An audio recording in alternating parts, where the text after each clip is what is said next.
Obra social del personal de farmacia. El mejor remedio para su salud.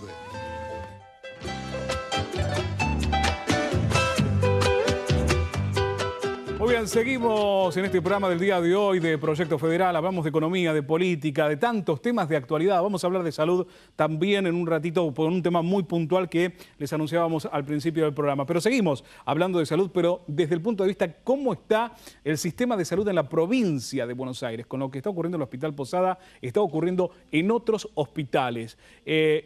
Digamos, doctor, por lo que marcaba usted de recién, el tema de cómo está el Hospital Posada traslativo a otros nosocomios de distintos puntos de la provincia de Buenos Aires, marca una tendencia en descenso y negativa en materia de salud, por lo menos en la provincia de Buenos Aires. Sí, Posada es una emergente porque no tenemos ningún hospital con 1.300 despedidos como tenemos en el Posada. Claro.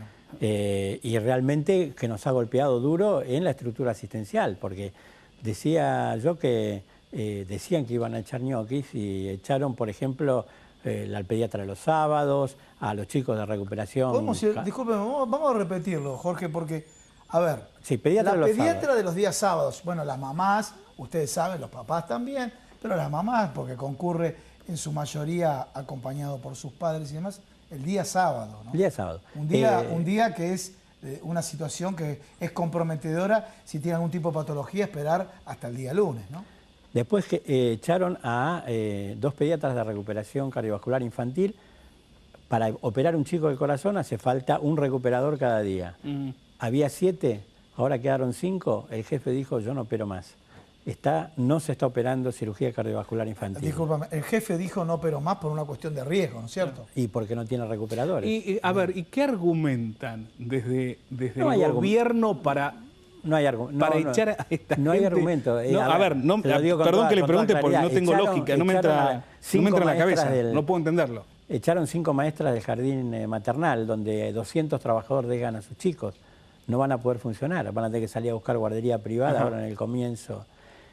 No hicieron nada.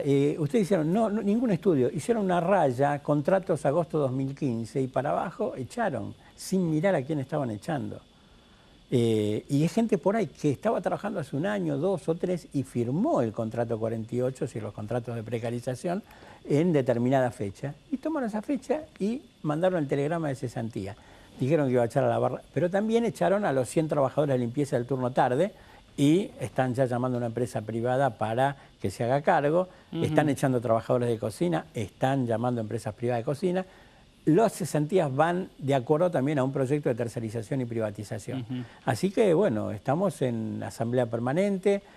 Hoy hicimos un paro provincial de apoyo al Hospital Posadas. Vamos a estar marchando la semana que viene al Ministerio de Salud con todos los trabajadores y exigiendo que se revierta esta política. En el resto de la provincia de Buenos Aires, como les decía, tenemos muchos problemas edilicios. La paritaria ni empezó a cerrar porque la oferta es 15%, una oferta totalmente ridícula por parte de la gobernadora Vidal. Va a ser rechazada por todos los hospitales, va a haber medidas de fuerza en toda la provincia, pero todavía no tenemos cesantías, por suerte. Es decir, que estamos en un escalón un poco atrás con graves problemas y esto se repite en el resto del país, sin duda. Jorge, le hago una pregunta. Por un momento, pensemos que estamos en el sector privado. Una clínica privada que despiden a la pediatra o al pediatra de los días sábados. Bueno, si quiere cerrar la clínica, hágalo.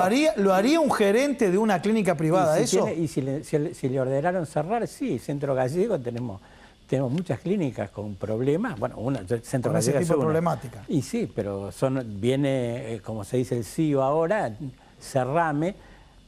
El Ministerio de Modernización no hizo ningún estudio, hizo un número.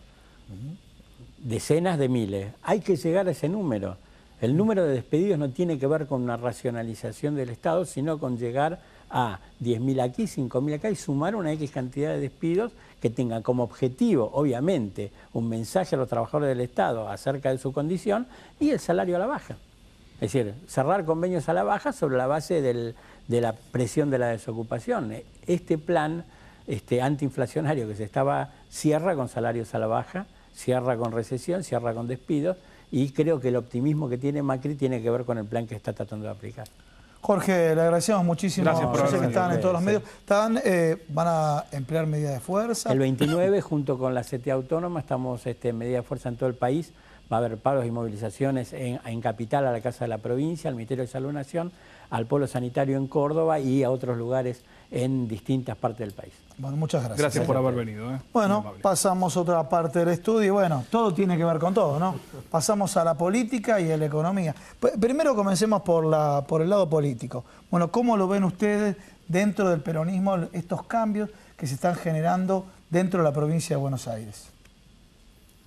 Y otra vez la consolidación, esta vez con un detalle novedoso que es a partir de los votos y la democracia, pero no es nada nuevo, es el sistema neoliberal de marginamiento, exclusión y concentración económica, donde el Estado sobra, tiene que tener un efecto secundario y donde lo privado prevalece sobre el bien común de la población. A ver, por ahí se está notando, ¿no? En distintas áreas, en distintos sectores, es justamente lo que marcaba recién Jorge, que es la tercerización, es decir, el Estado darle a una empresa privada el funcionamiento que en gran parte o en muchos de los casos le corresponde exclusivamente a ser manejado por el Estado y no tercerizado. O sea, acá estamos hablando de este concepto que estás hablando vos, ¿no? Totalmente.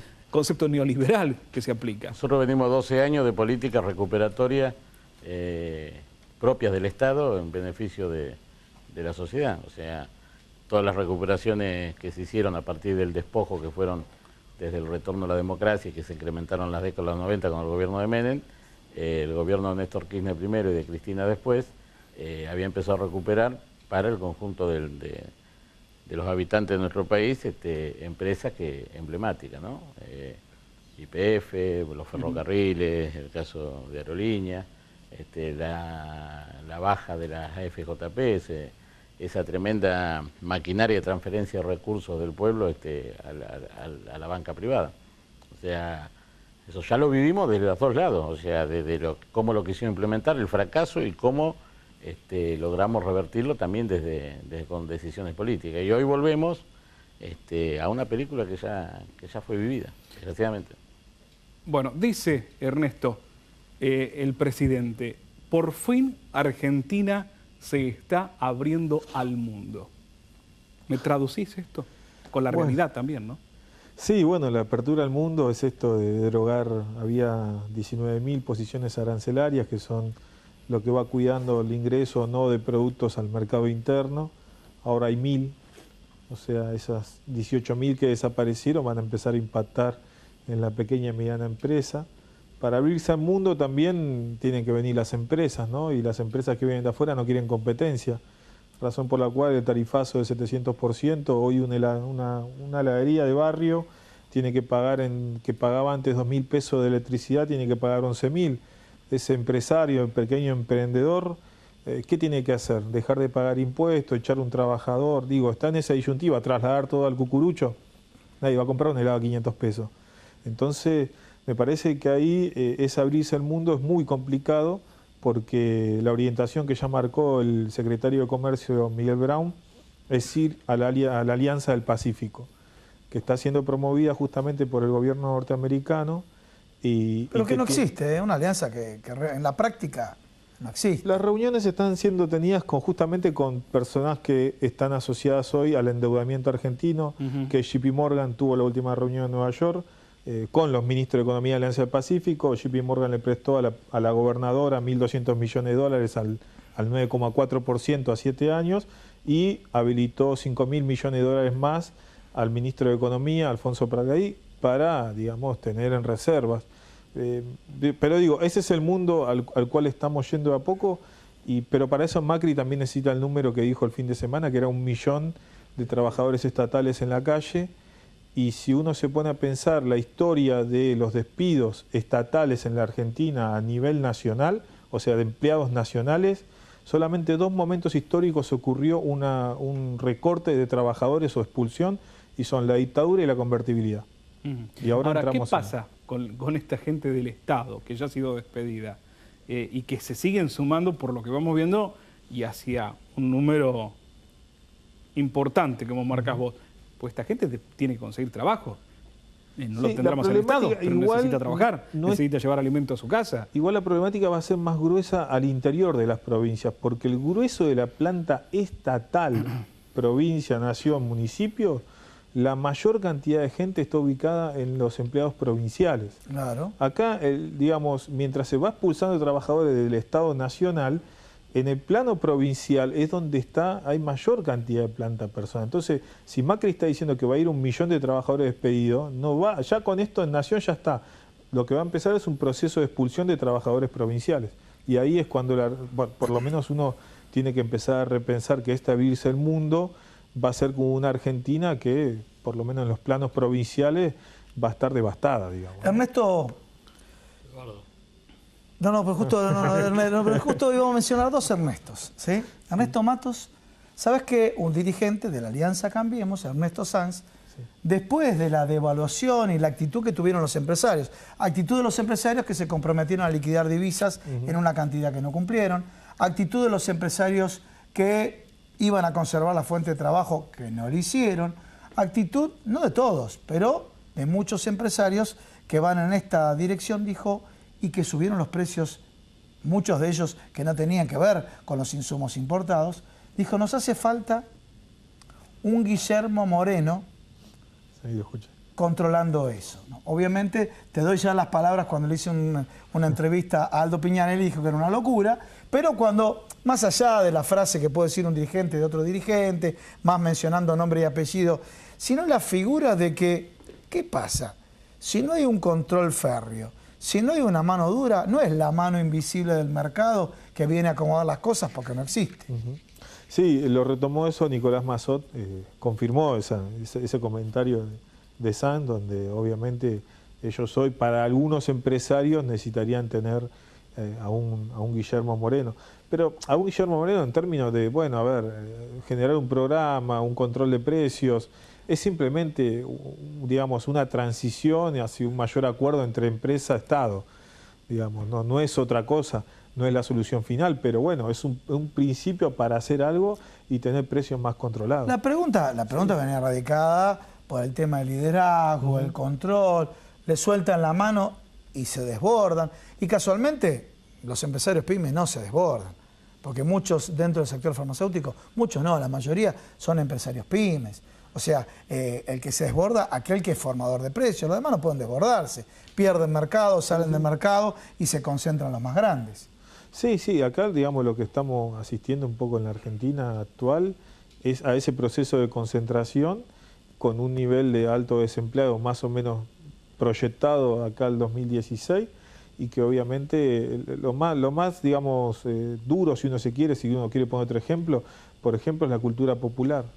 Los talleres de los barrios donde uno ve que hacen una actividad infantil sobre una obra de teatro de Principito que tiene que pagar la luz, que tiene que estar con un aire acondicionado, tiene que pagar una tarifa de luz y la tiene que pagar. ¿Y cuánto va a cobrar la entrada también a esos sectores que por ahí no vienen a la calle Corrientes a ver teatro, ¿no? Claro. Uno tiene que empezar a pensar la Argentina profunda y ahí va a estar centrada la problemática, porque justamente son los sectores donde más impacta, porque los sectores de más bajo ingreso, el 75% de sus ingresos lo gastan en transporte y alimentación. O sea, un 25% va, si se quiere, ir al teatro, ir a comer. Medicamentos, Bueno, también agregamos medicamentos. Así que me parece Queremos que... hacer honor al programa, ¿no? Pero medicamentos también. No, sí. Pero digo, a ver, me parece que ahí es donde tenemos que poner la atención de que este gobierno, si en junio no puede dar números a la baja del nivel de inflación que estamos viviendo, no sé si es la culpa del gobierno, sino que tiene que ver con el programa económico que están desplegando. ¿Qué ven ustedes, Eduardo, de las políticas que hasta el momento se están aplicando? A ver, se habló el año pasado de que había 2 modelos claramente, que la gente tenía que elegir con el modelo que se venía manejando o un cambio como el que se propuso desde Cambiemos, que se está aplicando, en cierta manera, lo que se dijo. Pero, a ver, en la aplicabilidad, ¿sí? En lo que están viendo ustedes, ¿hacia dónde vamos y cómo se puede actuar? ¿Qué se puede hacer? Nosotros lo percibimos inmediatamente.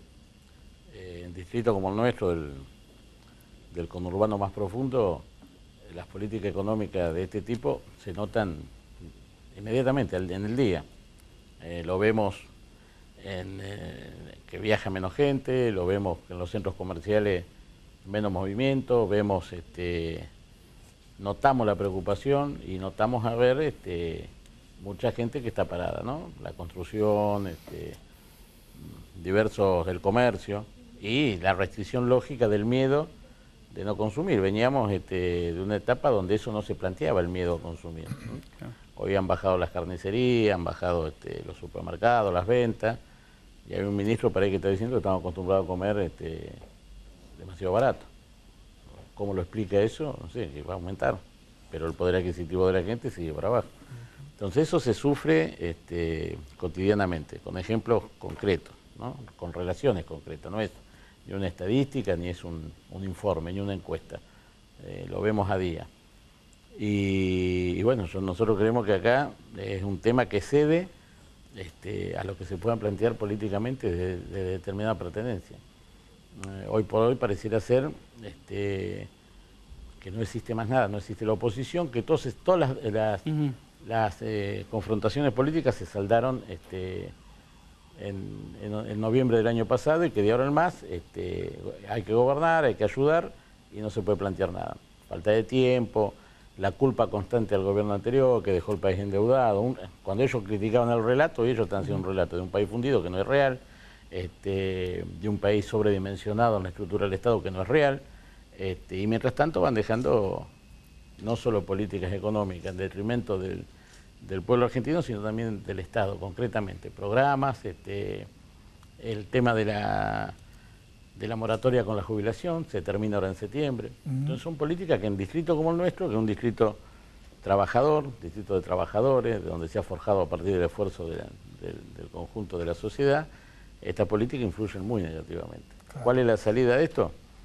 Nosotros creemos que no solo desde nuestra identidad política, sino de nuestra identidad como habitantes de nuestro país, es buscar el consenso más amplio, porque tiene que ser amplio. Nosotros tuvimos política en los 12 años del gobierno para el conjunto del pueblo argentino. Sí. Muchos de los que nos votaron en contra se vieron beneficiados con las políticas, insuficientes por ahí, y para incrementar muchísimo más. Desde este lado, esas políticas se les cortan, aún a su propia base que lo votó, a su propia base social que lo votó. No sé qué va a pasar en junio cuando diga Macri que eres el único culpable. ¿Qué va a pasar con eso? ¿Hay que perdonarlo? Ya el daño va a ser muy grande.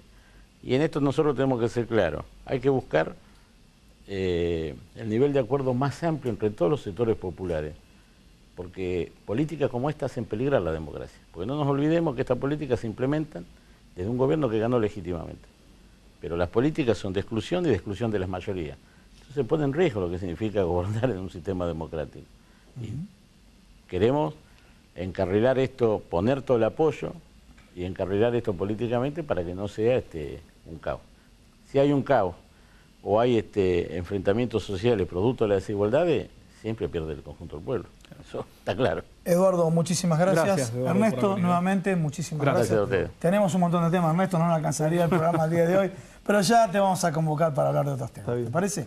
Bueno, y pasamos a otra parte del estudio. Sí, a ver, ¿qué tiene que ver el deporte con los medicamentos? Sí, tiene que ver mucho. Un ejemplo, un leading case, un caso típico, fue el caso de Diego Armando Maradona, pero ahora fue el caso de Sharapova. Y esta droga, que no es nueva, nos decía fuera de cámara acá la doctora Graciela Lurachi, que no es nueva, pero sin embargo, que es nueva para nosotros los que no conocemos y para los medios de comunicación. El melidonio.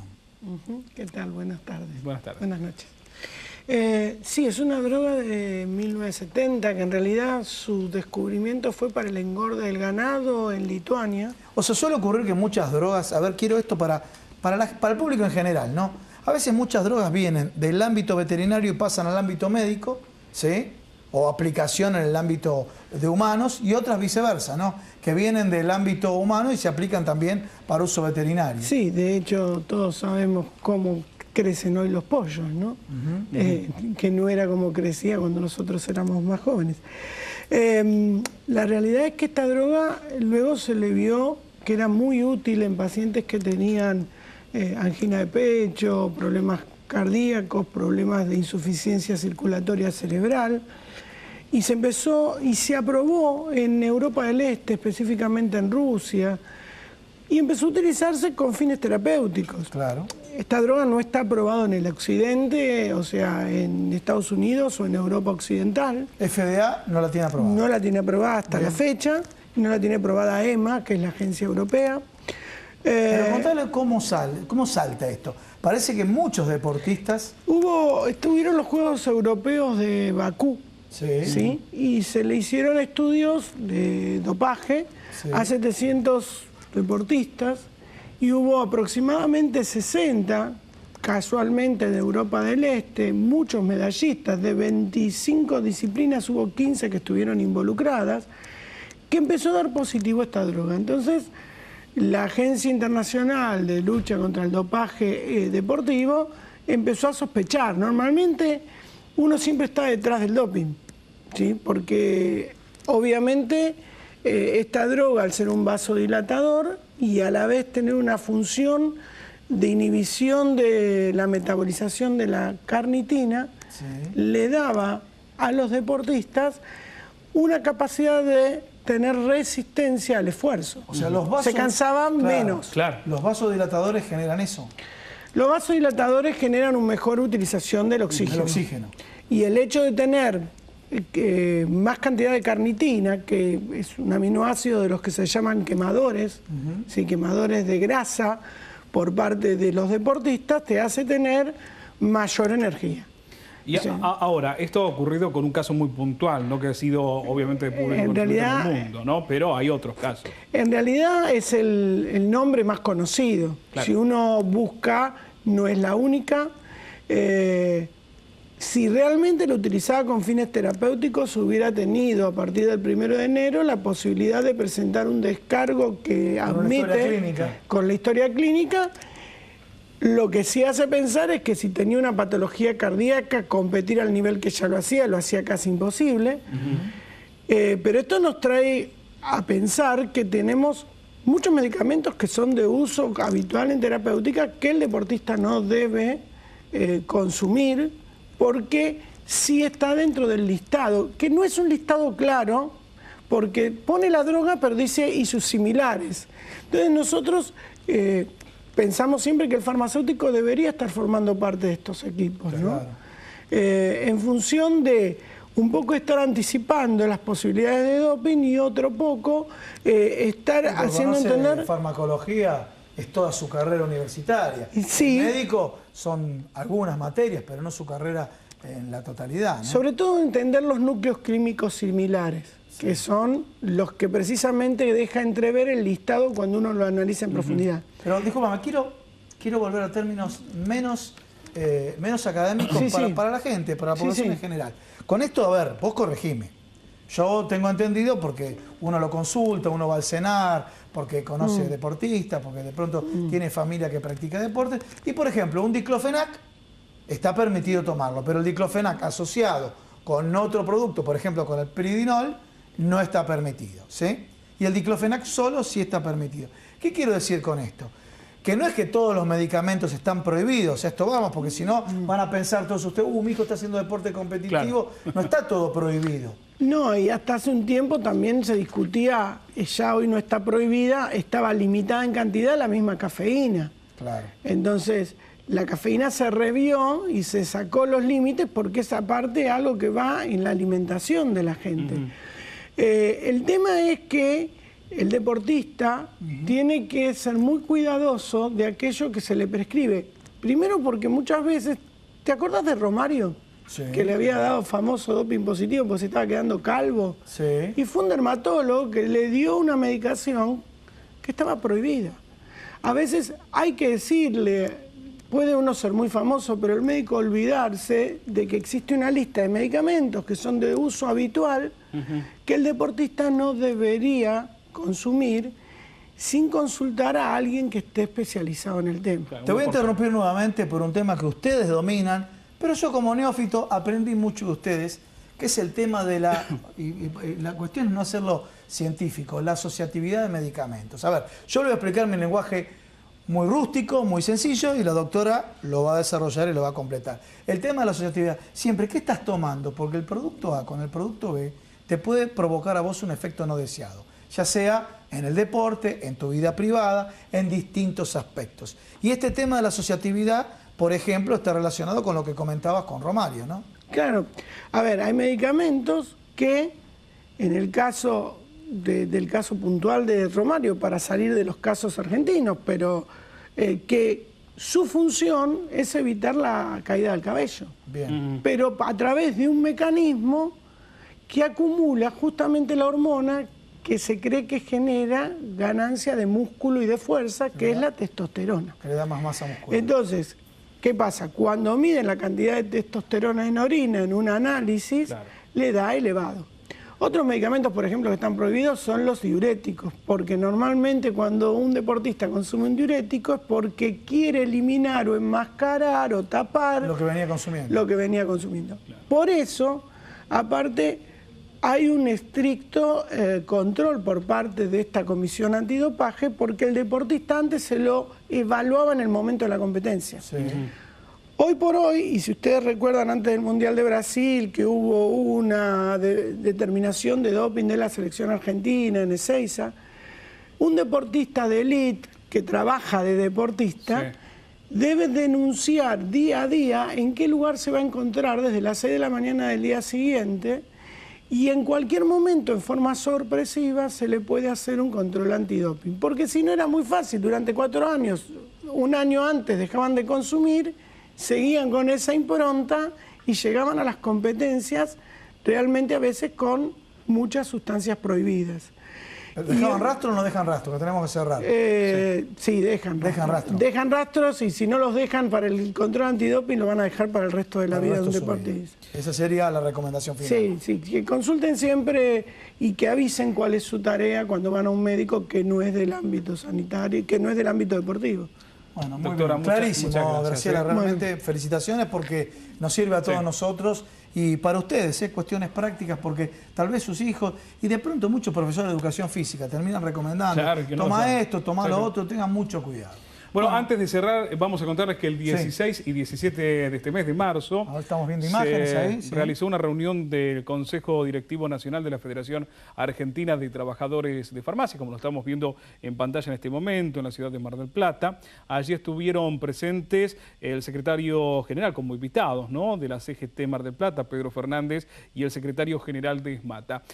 Toda la intimidad de lo que allí aconteció, la próxima semana en material lo vamos a tener aquí nosotros en Proyecto Federal. Bueno, señores, nos despedimos. Nos vemos la semana que viene con mucho más Proyecto Federal.